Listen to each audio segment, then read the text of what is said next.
रोज एक नई कहानी देखने के लिए चैनल को सब्सक्राइब करें और बेल आइकन दबाना ना भूलें। नव्या को चॉकलेट खाना बहुत ही अच्छा लगता था, लेकिन वो चॉकलेट को खाती नहीं बल्कि चॉकलेट लाती और उसे पहले मेल्ट करती, फिर चाट चाट कर खाती। ऐसे ही एक दिन नव्या दुकान से 2 बड़ी चॉकलेट लाती है और उसे पहले मेल्ट करती है और चॉकलेट को चाट चाट कर खाने लगती है। तभी वहाँ पर उसके बचपन का दोस्त विनीत आता है और नव्या को मारते हुए कहता है, यार तू कैसी सी है, ऐसे चॉकलेट कौन खाता है? तुझसे अच्छे से तो छोटे बच्चे खाते हैं। तू मुझे मेरे घर ये बताने आया है क्या कि मैं चॉकलेट कैसे खाती हूँ? नहीं, मैं तो यहाँ इसलिए आया हूँ क्योंकि मैं अपने घर बोर हो रहा था, तो सोचा तेरे घर आ जाऊँ, दोनों साथ में बैठकर बोर होंगे। छी यार, तू कितने गंदे जोक्स मारता है। तुझसे अच्छा जोक्स तो बच्चे मारते हैं। तू मेरा मजाक बना रही है। एक तो मैं सही बात बोल रहा था और ऊपर से तू है कि मेरा ही मजाक बनाने लग गई। तू ऐसे चॉकलेट खाएगी तो तुझे बॉयफ्रेंड भी नहीं मिलने वाला है। अच्छा, तू तो सही से खाता है ना, तो अब तक तो तुझे तेरी गर्लफ्रेंड मिल जानी चाहिए थी। बता, मिल गई? कहाँ है? लाया नहीं तो उसे मुझसे मिलवाने। तेरी बकवास हो गई या अभी और देर तक मुझे यही सुनने को मिलने वाली है? हाँ तो शुरू ही क्यों करता है? पहले तो खुद ही बोलना होता है तुझे, और जब मैं जवाब दूं तो प्रॉब्लम भी तुझे ही होने लगती है। अजीब इंसान है तू। बोलता हूँ तो सही ही बोलता हूँ, तेरी तरह गलत नहीं बोलता। तू दुकान से जमी हुई चॉकलेट लाकर पहले घर पे उसे मेल्ट करती है और फिर चाट कर खाती है। छी! जब तक चॉकलेट को मेल्ट करके नहीं खाया और चाट के नहीं खाया तो क्या ही चॉकलेट खाई। चॉकलेट तो बनी ही इसलिए है कि पहले उसे मेल्ट करो और फिर चाट चाट कर खाओ। तुझे क्या पता, तुझे तो बस कमी निकालने ही आती है। बंदर क्या जाने अदरक का स्वाद। तू अदरक खा रही होती तो पता होता ना तुझे स्वाद। तू तो यहाँ चॉकलेट मेल्ट करके चाट रही है, बंदरिया। तू कुछ ज्यादा ही बोल रहा है। तू तो गया आज, तुझे अच्छा वाला स्वाद चखाती हूँ। अभी रुक। इसी तरह दोनों हंसी मजाक करते हैं, लेकिन विनीत को सच में नव्या की ये मेल्ट करके चॉकलेट चाट कर खाने की आदत बिल्कुल पसंद नहीं थी। नव्या को इस बात के लिए कई बार विनीत टोक चुका था, लेकिन नव्या को बार बार विनीत का यूं टोकना पसंद नहीं था। दोनों इसी तरह हर बार लड़ाई करने लगते। कुछ दिनों के बाद नव्या की माँ सरिता अपने साथ एक विमला नाम की औरत और उसके बेटे अनिरुद्ध को लेकर घर आती है और घर आकर वो तीनों नव्या को ऐसे मेल्ट चॉकलेट खाते हुए देखते हैं, जिस पर सरिता अपनी बेटी का बचाव करते हुए कहती है, वो क्या है ना, मेरी बेटी को चॉकलेट खाना बहुत पसंद है और इसे तो पता भी नहीं था कि आप लोग आने वाले हो। जा नव्या बेटा, जाकर मुंह साफ कर ले और सबके लिए चाय नाश्ता लेकर आ। लेकिन इतनी बड़ी हो गई है, थोड़ी तो तमीज होनी चाहिए ना। देखो कैसे चॉकलेट चाट कर खा रही है। आप भी चॉकलेट को मेल्ट करके ही खाना। सच में ऐसे खाने से ना चॉकलेट का स्वाद और भी बढ़ जाता है। मैं तो सबसे यही बोलती हूँ, मुझे गिफ्ट दे रहे हैं तो चॉकलेट ही देना, ताकि मैं उसे मेल्ट करके खा सकूं। लेकिन ये तुम हर जगह ऐसे ही चाट कर खाते हो। मतलब घर में तो कोई नहीं देख रहा, इसीलिए चल जाता है, लेकिन बाहर तो सब लोग ही रहते हैं ना, तो वहाँ भी ऐसे ही चाट कर खाती हो। हाँ, जब मुझे चॉकलेट मेल्ट करके खाना इतना ज्यादा पसंद है तो मैं क्यों दूसरों की वजह से अपनी पसंद से कॉम्प्रोमाइज करूं। जिसे अच्छा ना लगे वो मुझे ना देखे।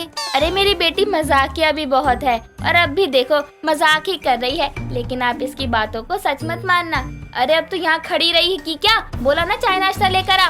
सरिता की बात सुनकर नव्या चाय नाश्ता लेकर आती है और वहाँ सब लोग बात करने लगते हैं। थोड़ी देर बाद जब सब चले जाते हैं तो नव्या फिर से मेल्ट चॉकलेट चाटने लगती है। तभी वहाँ पर सरिता आती है और गुस्से में चिल्लाते हुए कहती है, हो गई तुझे खुशी, कटवा ली ना नाक मेरी बाहर वालों के आगे। तुझे जरा भी शर्म नहीं आती है ना? लेकिन माँ, मैंने ऐसा क्या कर दिया जो आप मुझे इतना सुना रही हो? अच्छा, क्या कर दिया? तुझे देखने के लिए लड़के वाले आए थे और तूने उनके आगे भी अपनी चॉकलेट चाटने की हरकत दिखा दी, तभी तो वो बिना कुछ बोले ही चले गए। अब माँ, इसमें मेरी क्या गलती है? एक तो मुझे आपने कुछ भी नहीं बताया और उनके सामने जो भी बोला मैंने तो सच ही बोला ना। चॉकलेट को मेल्ट करके ही खाना चाहिए ना, चाट चाट कर। अरे तो किसी के आगे भी चॉकलेट चाटना शुरू कर देती है, उनके जाने तक तो उससे रुका नहीं गया। माँ, उसके जाने के बाद ही मैं चॉकलेट चाट रही हूँ। आप भी ना कुछ भी बोलती हो।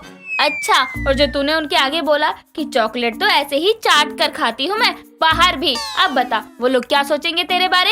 यही सोच रहे होंगे कि लड़की ने जो भी बोला सच ही बोला वो भी मुंह पर। देखा आपने आपकी बेटी की हिम्मत को, ये सबके बस की बात नहीं होती। और मेरे बस की क्या बात है वो दिखाऊं क्या मैं तुझे? अभी भी बोल रही हूँ सुधर जा, वरना तेरा ही नुकसान होगा इसमें, फिर पछताने के सिवा कुछ मत करियो। सरिता की बात को नव्या अनसुना कर देती है और वापस से चॉकलेट चाटने लगती है। ऐसे ही कुछ दिन बाद नव्या के दांतों में जोर का दर्द होता है और वो अपनी माँ के पास जाकर कहती है, माँ, मेरे दांतों में बहुत ज्यादा दर्द हो रहा है, कुछ भी नहीं खाया जा रहा। अचानक से क्या हुआ? अभी तक तो सब ठीक था। मुझे क्या पता माँ, अचानक से क्या हुआ, लेकिन बहुत ज्यादा जोर से दर्द हो रहा है। चलो ना डॉक्टर के पास चलते हैं, कहीं कोई दांत तो नहीं निकलने वाला ना।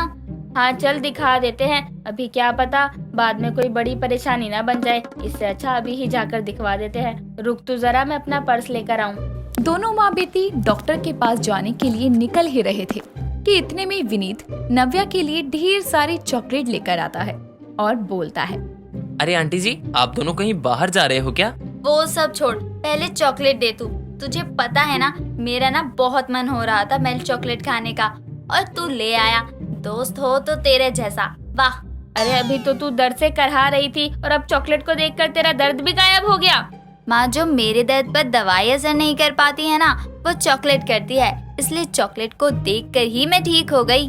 दर्द से करा रही थी, लेकिन क्यों, क्या हो गया था? सब ठीक तो है ना? कहाँ कुछ ठीक है, इसके दांतों में इतना दर्द हो रहा था अभी तक, इसलिए हम डॉक्टर के पास जा रहे थे। इतने में तू आ गया और चॉकलेट को देखकर इसका सारा दर्द भी भाग गया। ला यहाँ दे तू पहले चॉकलेट। पहले ही इतना दर्द हो रहा है दांत में, अब तू चॉकलेट खाएगी? तू ना ज्यादा फालतू मत बोल, चॉकलेट से ही मेरा सारा दर्द गायब हुआ है, इसलिए मुझे चॉकलेट खाने से तो मना कर मत दियो। आंटी, ज्यादा चॉकलेट खाने से इसके दांत में दर्द हो रहा है, जब देखो चॉकलेट ही चाटती है, तभी तो दर्द हो रहा है। और अभी मैं भी नहीं पता क्या सोचकर इसके लिए चॉकलेट ही ले आया। तो क्या हुआ, तू मुझे चॉकलेट नहीं देगा तो क्या मैं चॉकलेट चाट नहीं सकती? नव्या इतना बोलकर वहाँ से चॉकलेट लेकर चली जाती है और चाटने लगती है। कुछ दिनों बाद नव्या के दांतों में कीड़े लग जाते हैं और वो अपनी माँ के साथ डॉक्टर के पास जाती है। उसका चेकअप करने के बाद डॉक्टर कहती है, देखिए, आपके दांतों में कैविटी लग गई है और अब आपके दांत गिरने को हो रहे हैं। हाँ, लेकिन कैविटी कैसे लगी और ये ठीक कैसे होगी, आप बताओ ना डॉक्टर। देखिए, आप ज्यादा मात्रा में चॉकलेट खाती हैं, तो शायद इसलिए कैविटी लगी है। साथ ही आपके दांतों में कीड़े भी हो रहे हैं। अब आपको अपने दांतों का ज्यादा अच्छे से ध्यान रखना पड़ेगा। मैं तो चॉकलेट खाती ही नहीं, मैं तो चॉकलेट को मेल्ट करके चाटती हूँ बस, उससे थोड़ी ना कैविटी हो सकती है। आप भी ना कैसी बातें कर रहे हो। हाँ, दिमाग तो बस तुझ में ही है, बाकी सब तो पागल बैठे हैं ना।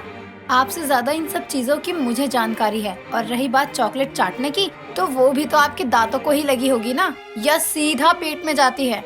अब तो कुछ बोला नहीं जाएगा तुझसे, कभी किसी की बात सुनी है तूने? अब भुगत। अच्छा, अगर मैं चॉकलेट नहीं खाऊंगी तो सब ठीक हो जाएगा? जी हाँ, सुधार होगा, लेकिन इतनी जल्दी नहीं, थोड़ा समय लग सकता है। नव्या डॉक्टर की बात मान लेती है और अपनी इस चॉकलेट चाट कर खाने की आदत को रोक देती है। हर रोज एक नई कहानी देखने के लिए चैनल को सब्सक्राइब करें और बेल आइकन दबाना ना भूलें।